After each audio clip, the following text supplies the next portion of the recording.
How's it going there, MMO fans? And I'm surprised there's any of you left with how the genre treats you guys, but here we are. Today I want to take a look at some patch notes for Ashes of Creation that released on December 19th, Friday. Now, these patch notes focus on quest flow, events, commissions, and buy orders, removing blockers and reducing some unnecessary grind. Let's start from the top here. Characters, archetypes, and combat. Characters logging in at level 1. They fixed an issue that can cause characters to appear as level 1 if they logged out then back in while tracking many commissions. Now, that's pretty scary to grind that much and then come back and then you're like level 1 again. That is not a good feeling, so it's good that they fixed that. That's a major one. Fixed an issue where characters could be stuck with reoccurring PvP flag after leaving the Harbinger event. The PvP flag will now correctly remove itself when you exit the area surrounding the Harbinger. And so this was a big problem because you would be innocent as hell sitting down doing nothing to flag yourself, and then you got flagged and you're carrying a bunch of items on you and money, and then somebody kills you and you drop stuff just for sitting down next to the PvP flag area. So it's good that they fixed that. Then we have Ranger fixed the visual bug that would cause bows to continue animations infinitely after using barrage or salvo. That's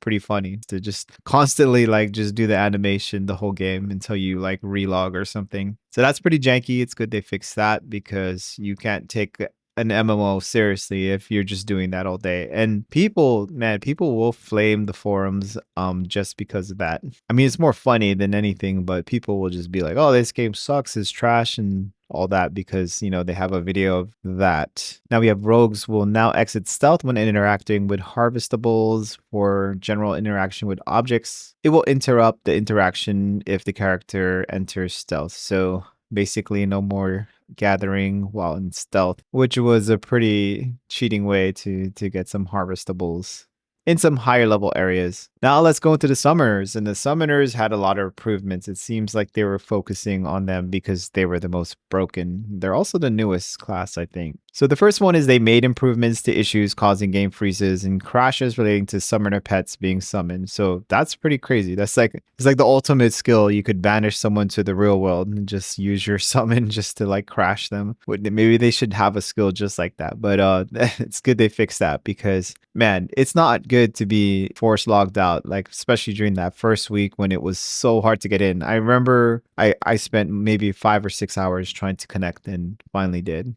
So good they fixed that. A little late though. Next, we have summoner pets and abilities can now be hover casted. Pet abilities may now be spot cast on other targets without changing their current sicked target. Sick like go get 'em boy. And so those are good. Better control of your summon here. The sick pet command may now be used correctly on mounts and vehicles. I didn't even know there was vehicles in this game. I guess there's wagons. Pets no longer register damage from non-ability sources such as dots as an assist event. They should improve the responsiveness to follow and move to commands while in assist mode. Extract vessels will no longer work on targets other than your pet. They fixed an issue that would prevent pets from being able to be summoned in some locations. They fixed an issue that can cause the summoner pets to disappear unexpectedly. It's pretty funny when you need your pet and then to tank for you and it's gone. It just left the building. Fix an issue preventing summoner pet hotbars from updating based on currently summoned pet. Fix an issue where choosing the same pet as you had before in a different skill tree slot would overwrite the hotbar with the correct pet skill. Would overwrites the hotbar with the correct pet skill? I'm not sure what they're trying to say there. Yeah, so there's a bit of a grammar error there. Would overwrites the hotbar. Summoner pets will correctly play their death animation instead of immediately disappearing when destroyed. That's a nice addition there to just make it a little bit better. Pets that are combatants no longer bypass the AoE setting. Pets should now properly receive both targets if dual target settings is active. Mystic pets no longer get confused and heal themselves instead of their summoner. That's pretty messed up and annoying. Smooth summoner pet movement. So I gotta test that out and see how that looks. So Summoner was pretty much the most broken character, I guess,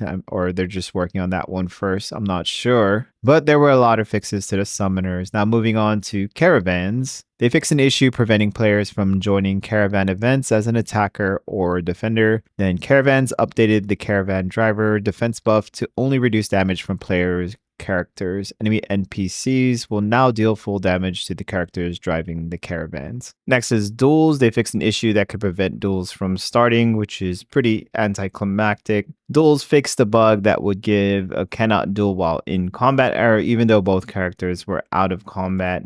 Weird, but they fixed that. Now for quests, events, and commissions, I'm not going to go over everything. There's quite a bit, as you can see here, but I'll just give you a summary. So several quest breaking bugs have been fixed, including crate delivery quests failing to relog and multiple quests that could not progress properly. And a very important one is a lot of map markers have been added where they were missing, which is pretty important when you're trying to find the location. And many quests now feature more enemies, higher drop rates, and faster respawns, or a respawn at all for certain NPCs. So you no longer need to overfarm in to complete objectives or wait for the NPC that's never coming. And a number of quests were simplified with reduced kill requirements and clearer progression objectives. Early access quests that were appearing too soon were also removed. Then on the event side, lawless PvP events were triggering far too often have been corrected. Multiple PvE events were fixed so they no longer stall, and map markers are now correctly displayed to only valid event enemies. Commissions and buy orders also receive major fixes. Mayoral commissions can now be accepted. Item turn-ins now behave correctly. Missing descriptions were restored, and buy orders were fixed across multiple regions to prevent duplicates, missing listings, and completion issues. Overall, this patch was about stability, clarity, and respecting the player's time with smoother questing, fewer dead ends, and less grinds. And I think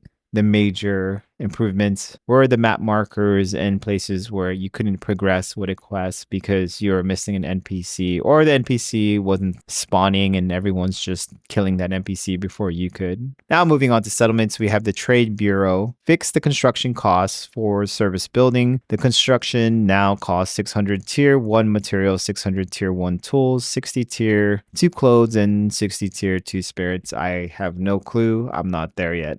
So I can't tell you how significant that is, but they said they did some weed whacking in Vera. Settlements and roads should now feel less incorrectly overgrown. Hopefully they meshed the bushes a little bit better. It seems everything's just kind of copy and pasted together, but I think over time they'll smooth out that polish. Now fix visual bugs that could cause road intersections from not rendering correctly. Then economy and artisanship. Mining resonant stone now procs Zakara gems 25% of the time, or Bakindo metal 25% of the time. I have no idea what those are yet. Recipe tooltips will now show already known on recipe characters have already learned, which is good. Very good actually.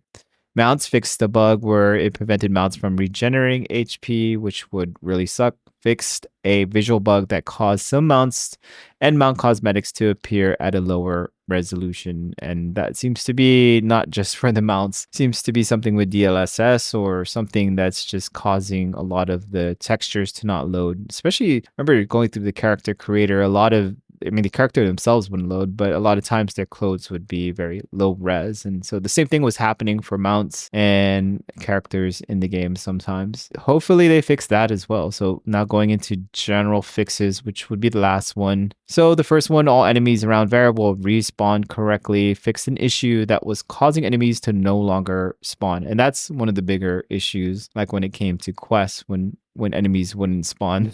That's a problem when you're trying to complete a quest that you can't. Guilds, people will no longer incorrectly see the guild UI or get guild related notifications for guilds they're no longer part of. Wearing cosmetics will no longer hide your character if it's holding a crate. Added mailbox in Samia's Hope so characters who start here can more easily get cosmetics in this area. Fixed an issue where rowboats could persist after logout, allowing a character to summon multiple rowboats. Fixed an issue where rowboats could be traced while character had them summoned. Rowboats must be unsummoned before trading them. A lot of rowboat fixes here. Rowboats will now despawn if you move too far away from them. You can resummon the rowboat after it despawns or despawns. The Harbinger Voidblade weapon is now unrepairable. It has been renamed to the Hourglass Remnant, and it is a lore that has been added to the item tooltip. Wayward items can now be repaired correctly.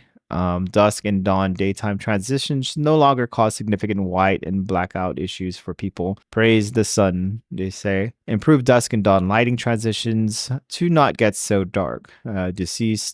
Decrease the possibility of players getting flashes of light when transitioned between time of day. Emotes play more reliably in combat situations. I didn't know you needed to do an emote in combat, but I guess if you're telling everyone to charge, maybe. Trades rep NPCs from Briarmore Farms and Avon's End have been removed since the quests were previously removed. Some error messages have better information to help with resolving issues. Fixed collision in some parts of the world where characters could get inside cliffs or mountains. Hawkwatch Tower and Ballast Breakhold locations notifications have been fixed. Fix an issue where event abandoned and quest started would pop up incorrect at times while players were traveling the world. All right, so there was a lot of fixes, and so this game is still in its early development, and so you're going to see a lot of these long lists. So don't be surprised, and especially with some of these major ones where it actually stops the progress of a quest. That's expected for an alpha, even though it's pretty bad for a release game. But just give Ashes of Creation a break because they are still in alpha, like they said. So definitely give them feedback so they can go fix it as soon as possible. Constructive feedback helps. Bad feedback saying this game trash doesn't. So definitely help them out, and they're really trying to provide the community with a great game that we can all love. So let's help them out and report these bugs, and they'll fix them as soon as they can, just like they did in this patch. A lot of fixes here, so definitely looking forward to see what the future holds, because it looks like they're taking it seriously and identifying a lot of bugs now that we're in the alpha that people don't have to pay $500 for. now that it's a regular price, they're definitely probably getting a lot more feedback on a lot of the bugs they get. So that's all I have on the alpha 2 update notes, and there'll probably be one coming up pretty soon, which I'll get on a lot earlier than I did with this one. With the holiday season, just been, doing other things and, shopping and stuff. Last minute trying to sneak in presents under the tree. So, yep. Anyways, hopefully you found these notes helpful. And if you haven't tried out Ashes of Creation yet, go ahead and jump in and try it out. And if you're a current player, they're making progress and the game should polish up pretty soon. Or not pretty soon, but it eventually within the year, it should look a lot better than it did last year in 2025, which actually we only have 2 weeks more of. All right, well, take care.